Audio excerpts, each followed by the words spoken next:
Hello জনগণ, কি অবস্থা সবার? কেমন আছেন জানাবেন। চলে আসলাম আজকে একটা নতুন ভিডিও নিয়ে। তো রেগুলার তো মাছ মাংসের রেসিপি দেখানো হয়, তো আজকে আমি রেগুলার যে রান্নাটা করে থাকি সেটার একটা লং ভিডিও বানাতে চলেছি। আজকে রান্না করব আলু, কচু, বেগুন দিয়ে রুই মাছের ঝোল। তো এখানে সুন্দর করে ধুয়ে নিয়েছি কচু আর আলু। তো কচু একটু কম ছিল বলে আলুটা দিয়ে নিয়েছি। আর এখানে মশলা আমি কেটে নিয়েছি, পেঁয়াজ, রসুন আর পেঁয়াজ তেলে পারবো আর পেঁয়াজ বাটবো। আর এখানে হচ্ছে মাছটা হলুদ, লবণ আর শুকনো মরিচের গুঁড়া দিয়ে আর কি মাখিয়ে রেখেছি কিছুক্ষণের জন্য। এটা হচ্ছে রুই মাছ ছিল। তো এখানে আমি ফ্রাই প্যানে কিছু কাঁচা ঝাল টেলে নিচ্ছি। আমি কাঁচা মরিচ দিয়ে রান্না করা প্রেফার করি, কারণ কাঁচা মরিচের তরকারি খেলে গ্যাস্ট্রিকের সমস্যা হয় না, পেটে কোনো প্রবলেম হয় না। তার জন্য আমি কাঁচা মরিচ দিয়েই সবসময় রান্নাটা করে থাকি। আর আমার লাল মরিচের রান্না খেতে ভালো লাগে না। যাই হোক, এখানে আমি শিলপাটায় বেটে নেব মশলাটা, কারণ আমার শিলপাটায় বেটে মশলাটা খেতে বেশি ভালো লাগে। বেশি মশলা হলে পারে আমি ব্লেন্ডারে পেস্ট করে নিই। তো এখানে আমার মাছটা প্রায় ভাজা হয়ে গিয়েছে। মাছ আজকে ফ্রিজে খুবই কম ছিল, তো মাছ প্রায় শেষ। তো যতটুকু ছিল ততটুকু মাছ আর কি রান্না করে নিচ্ছি। তো এখানে আমার মশলাটা বাটা হয়ে গিয়েছে। তো আমাদের চুয়াডাঙ্গার এলাকায় কিন্তু সবাই সরিষা বাটা খেয়ে থাকে, এখানে কেউ খায় না। তো আমিও সরিষা বাটাটা ইউজ করি। এখানে সরিষা আর হচ্ছে পেঁয়াজ আর কাঁচা ঝালটা বেটে নিচ্ছি। তো এখানে কড়াই বসিয়ে দিয়েছি, মাছ ভাজার অনেকটা তেল ছিল, সেই তেলটুকুই দিয়ে দিয়েছি। তেলটা গরম হয়ে গিয়েছে, এর ভিতরে আমি এখন ঢেলে দেব আলু আর কচু। এটাকে সুন্দরভাবে কষিয়ে নিতে হবে। তা আমি আর হচ্ছে লবণ হলুদ দিয়ে সুন্দরভাবে একটু কিছুক্ষণের জন্য কষিয়ে নেব। তো এই যে দেখতেই পাচ্ছেন কষানো হয়ে গিয়েছে। এখন আমি মশলাগুলো অ্যাড করে দিলাম।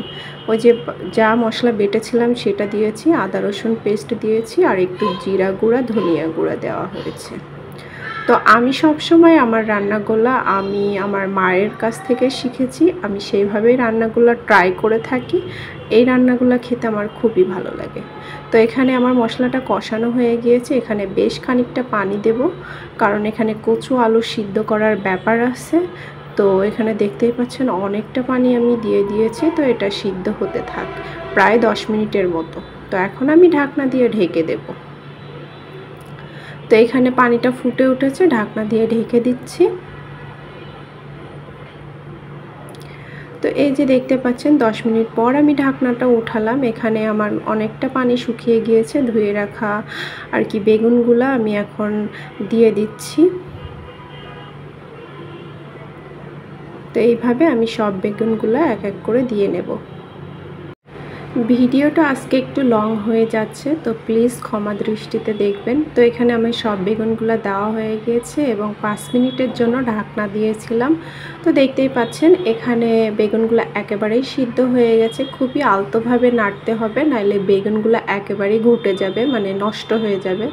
তো আমি এখানে খুবই আস্তে আস্তে বেগুনগুলোকে নেড়ে দিচ্ছি, বেশি ঘাটাঘাটি করা যাবে না। তো আপনারা কীরকমভাবে রান্না করেন আমার জানা নেই, তবে আমি এইভাবেই রান্নাটা করে থাকি। আর এই রান্নাটা আমার মায়ের কাছ থেকেই শেখা।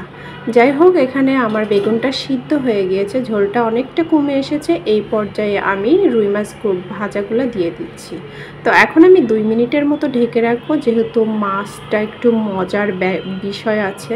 তো এখানে আমি হচ্ছে মাছটা রান্নাটা নামিয়ে নিয়েছি, এখন তেলে দিয়ে নেব।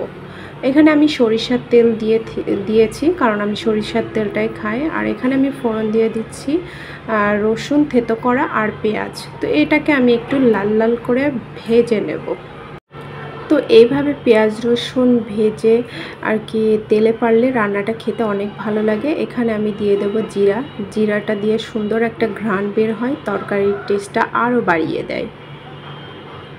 তো এই তো আমার লাল লাল করে ভাজা হয়ে গিয়েছে। যেহেতু আমি এক হাত দিয়ে ফোন ধরে থাকি, তাই সম্ভব নয়। আমি তরকারিটা ঢেলে দিয়েছি কড়াইয়ের ভিতরে। তো এবার আমি তরকারিটা প্রায় 2 মিনিটের মতো ফুটিয়ে নেব। তো এই তো হয়ে গিয়েছে আমার সুস্বাদু রুই মাছের দিয়ে কচু আলু বেগুনের ঝোল। তো রান্নাটা আপনাদের কেমন লেগেছে প্লিজ কমেন্টে জানাবেন। আর যদি ভালো লেগে থাকে প্লিজ একটু শেয়ার করে দেবেন। সবাই ভালো থাকবেন। আজকের মতো আল্লাহ হাফেজ।